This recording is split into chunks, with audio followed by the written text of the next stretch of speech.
오늘도 참 좋은 날입니다. 주께서 늘 함께 하시고 승리하시기를 바랍니다. 전도서 2장 24절로 26절 말씀을 본문으로 하여서 함께 은혜를 나누려고 합니다.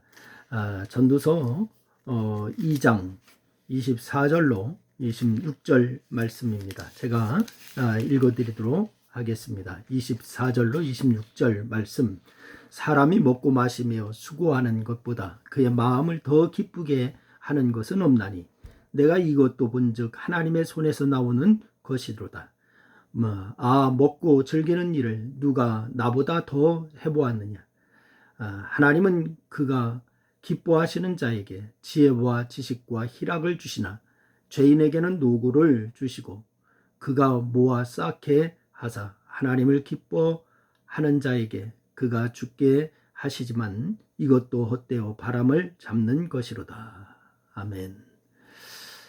모든 것이 하나님의 손에 있다라고 하는 사실을 먼저 인정하는 여러분 되시기를 바랍니다. 솔로몬은 오늘 잠언에서 그의 아들에게 교훈하는 형태로서 자신의 믿음을 그렇게 고백하고 있습니다. 그래서 이 전도서에서도 젊은이들에게 인생을 두고 교훈하면서 믿음을 고백하였습니다. 그래서 오늘 이 솔로몬은 오늘 본문에서도 인생을 돌아보면서 하나님 앞에서 깨닫게 한 가지 사실을 말하는데 사실 그것은 솔로몬 자신의 믿음의 고백이었습니다. 그것이 무엇인지 오늘 말씀을 통하여서 같이 은혜를 나누려고 하는데 첫째는 솔로몬 해 아래서 수고하는 모든 수고가 헛되다라고 하는 것을 고백했습니다. 솔로몬은 이 전도서 전체를 통해서 해 아래서 하는 말을 27번 정도 반복합니다. 이는 그가 사람들이 해 아래서 어떤 일들을 하고 있고 또한 해 아래서 일어나는 일들의 결국이 무엇인지 그렇게 살펴보고 깊이 묵상했던 것입니다. 그렇게 이 폭넓은 고찰을 통해서 그가 내린 결론이 뭐냐? 헛되고 헛되며 헛되고 헛되니 모든 것이 헛되도다 라고 하는 그런 결론에 도달하게 되었습니다. 그래서 그가 그런 결론을 내린 이유가 무엇일까요? 우선 영원한 것이 무엇인지 살펴보았던 거예요. 영원한 것이 하나도 없다는 것을 솔로몬이 발견했습니다. 그래서 해 아래 영원할 줄 알았던 그렇게 알고 보니까 해는 영원하지 않습니다. 여러분, 영원하지 않기에는 바람도 마찬가지입니다. 모든 강물도 마찬가지입니다. 그러니 인생인들 영원하겠어요? 여러분 천체의 별들 영원하지 않습니다. 수명을 다한다고 하잖아요. 그 인생 가운데 바로 일군 어떤 것들인들 영원하겠습니까?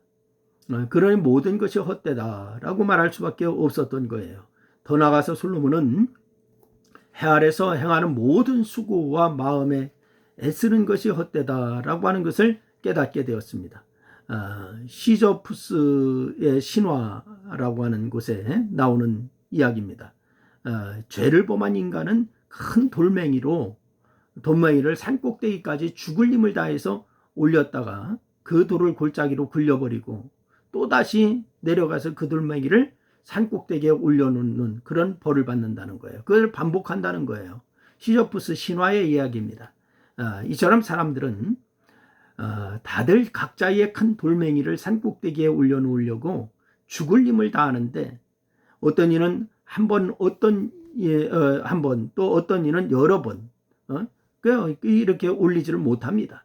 그런데 돌멩이를 몇 번 올려놓았던 골짜기로 굴려버리니까 결과는 똑같은 거예요.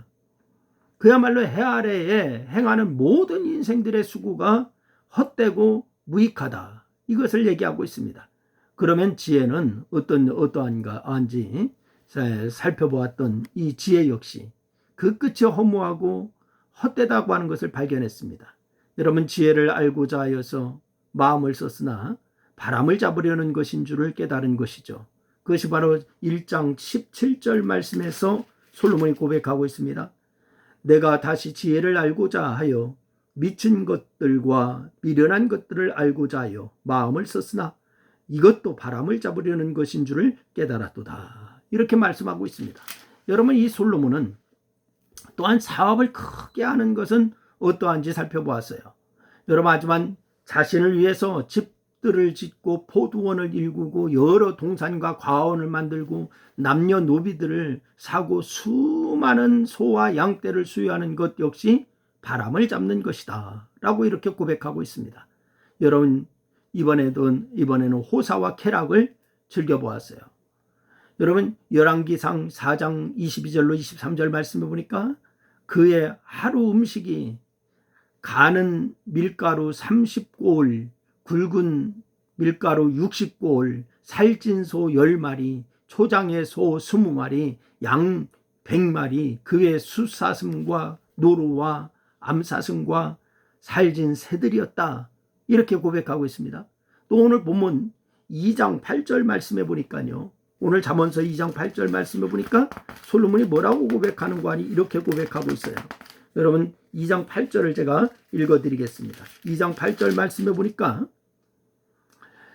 은금과 왕들이 소유한 보배와 여러 지방의 보배를 나를 위하여 쌓고 또 노래하는 남녀들과 인생들이 기뻐하는 처첩들을 많이 두었노라. 이렇게 얘기하고 있습니다. 여러분, 이 말씀처럼 인생들이 기뻐하는 처첩들을 많이 두었다. 그야말로 최고의 호사와 쾌락을 즐긴 거예요. 하지만 그런 생활에 남은 것은 허무였습니다. 무익이었습니다. 전혀 기쁘거나 즐겁지 못했던 것입니다. 그리고 두 번째는 솔로몬은 모든 것이 하나님의 손에서 나오는 것임을 고백하고 있습니다. 무엇을 해도 만족이 없고 기쁘지 않고 무엇을 먹어도 즐겁거나 행복하지 않고 그것보다 비참한 인생도 없을 거예요. 그런데 이 땅을 살아가는 수많은 사람들이 이처럼 허무 속에서 비참한 인생을 살아가고 있습니다. 여러분, 왜 그럴까요? 자신이 주인이 되어 모든 것을 자신을 위해서 행하기 때문에 그렇습니다. 처음에는 자기를 위해서 먹고 마시고 수고하는 것이 만족스럽지만은 조금 지나고 나니까 지겹고 아무런 감동도 없고 허무하다는 것을 느끼게 된 거예요. 여러분, 그러면은 어떻게 해야 될까요? 솔로몬은 하나님을 삶의 중심에 두어야 한다라고 말하고 있습니다. 예컨대 모든 수익을 내가 노력해서 벌은 내 것이라고 말하지 않고 하나님께서 내게 주신 하나님의 것임을 안다면은 감사의 삶을 살 수가 있게 되는 줄로 믿으시기를 바랍니다. 또한 나의 먹고 마시고 누리는 모든 것을 하나님께서 공급하셨다고 하는 것을 안다면은 여러분 즐거움으로 먹고 마시며 기뻐할 수가 있게 됩니다. 또한 나를 위해서 수고하지 않고 하나님의 영광과 하나님의 뜻을 위해서 수고한다면은 매일 매순간의 감격이고 보람일 것입니다. 여러분, 솔로몬은 이전에 자기의 힘으로 그리고 세상 것으로 만족을 얻으려고 노력했지만 얻을 수가 없었어요. 하지만 모든 것이 하나님의 것임을 고백하면서 하나님께서 주신 선물임을 알고 감사함으로 받자 마음의 기쁨과 즐거움이 넘치기 시작했던 것입니다. 주를 위한 일, 선한 일을 하는 것이 얼마나 보람되고 기쁜 일인지, 그리고 주께서 주신 아내와 남편이 얼마나 소중하고 귀한 존재인지 알게 된 거예요. 여러분, 행복하고 싶습니까? 그렇다면은 솔로몬처럼 모든 것이 하나님의 손에서 나오는 것임을 먼저 믿음으로 고백하시기를 바랍니다. 그때에 이전에 경험하지 못했던, 그리고 누구도 누리지 못했던 참된 기쁨과 행복과 즐거움을 누리게 될 수가 있는 줄로 믿으셔서 여러분 하나님만 의지하고 하나님 중심에 사는 여러분 모두가 되기를 주의 이름으로 축원합니다. 기도하겠습니다. 하나님 고맙습니다. 오늘도 주께서 우리에게 말씀 주셔서 감사합니다. 솔로몬의 고백이 우리의 고백되기를 원하고 하나님 중심으로 우리가 살게 하시고 늘 하나님 앞에서 모든 것이 있다라고 하는 그 믿음의 고백이 쉬지 않고 나오게 하여 주옵소서. 예수님의 이름으로 기도했습니다. 아멘. 할렐루야.